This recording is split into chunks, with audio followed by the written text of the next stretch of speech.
He is the highest authority in the country, and he used his first address to Parliament to call for calm. Relations with government should be in accordance with the law and Sharia. Questioning and investigation are your rights, as has been mentioned in the law, but insulting and accusing someone without providing accurate information are not your right. That's after members of Iran's most conservative parliament since its 1979 revolution heckled and shouted at Foreign Minister Javad Zarif. He was called a liar by some in parliament, angry over the handling of the 2015 nuclear deal. A deal that was supposed to curb Iran's nuclear program in exchange for sanctions relief. But since Donald Trump pulled the US out of that deal and reimposed sanctions, Iran's economy has struggled, and it's prompted conservatives who gained a majority in elections earlier this year to turn on President Hassan Rouhani and his reformists.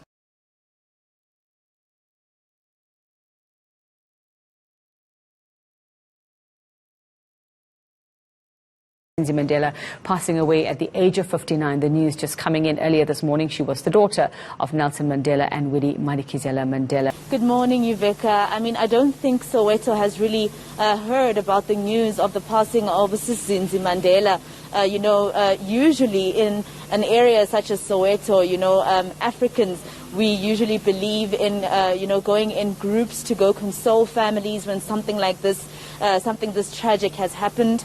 But as you can see here outside Winnie Madikizela's home in Orlando, Soweto, it's empty. But, my colleague Joe Komani can show you there's security guards outside the home. They told us actually earlier today that they've been mandated to, in their words, block the house.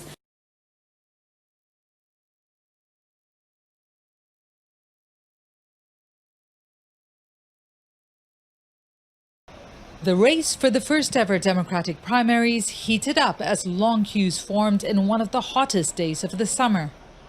The voters' task was to choose the person they believe would best represent them in September's Legislative Council elections.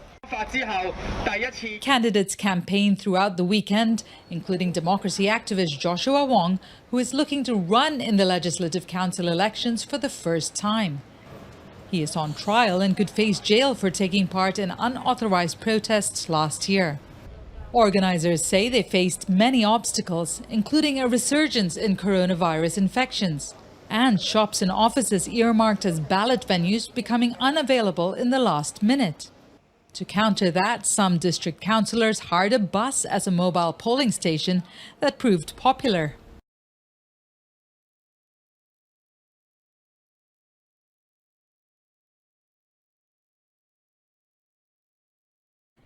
The leaders of Serbia and Kosovo are set to meet face-to-face in Brussels later this week after they agreed to restart talks that have been frozen for over a year and a half. It came after several days of virtual talks, some of which were hosted by the French President Emmanuel Macron. Sunday's agreement was hailed by the European Union's special representative for the process. That meeting comes as the EU tries to find a deal that could normalise relations between Serbia and Kosovo. Serbia has never agreed to recognise Kosovo's unilateral declaration of independence in 2008, and the European Union has been mediating between the two sides since 2011.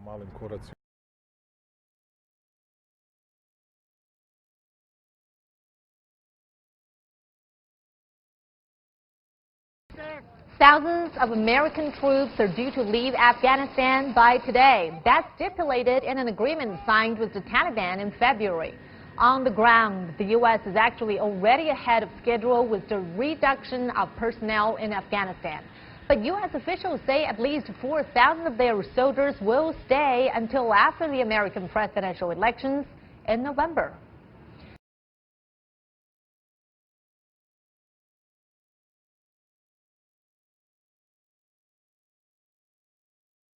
Flying high above the harbour for one final lap of honour. Our Queen of the Skies says goodbye with her longest serving and most loyal subjects on board. Among them, Dennis Simmond, who helped deliver the very first Boeing 747 when it joined the Flying Kangaroo fleet in 1971. The delivery flight was just amazing. Now, we hadn't seen the aircraft, we didn't know what it was all about. The plane that made flying affordable for the everyday Australian, opening up a world of travel for a waterlogged nation, also has a special place in the heart of pilots. The power of the engines, the thrust, the get up and go when it takes off on the runway, it's something you never ever get sick of. It's an absolute buzz every time.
Body has been found at the lake this morning. The recovery is in progress. A news conference will take place at 2 o'clock this afternoon.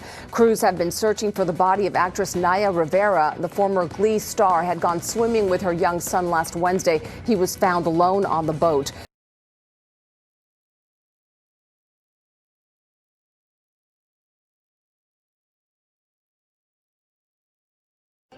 And to the right a little bit. And next to him, both of you. Both of you.